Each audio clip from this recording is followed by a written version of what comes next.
Hello guys, welcome back to Joe Tutorial, and if you're new, special welcome to you.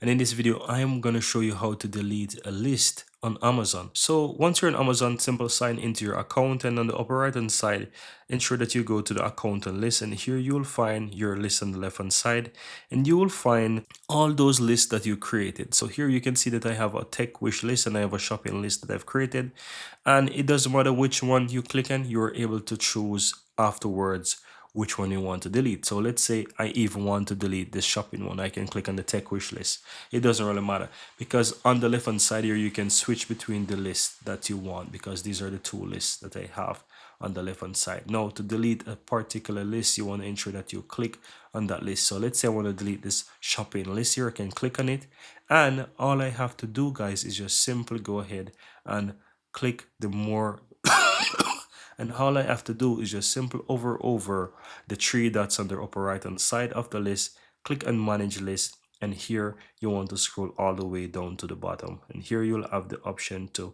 delete the list. So all you have to do is just simply click on delete. You have the option here to delete list. Again, simply click on yes, and you will be able to delete that list. And that's it. That's how you go ahead and delete a list on Amazon.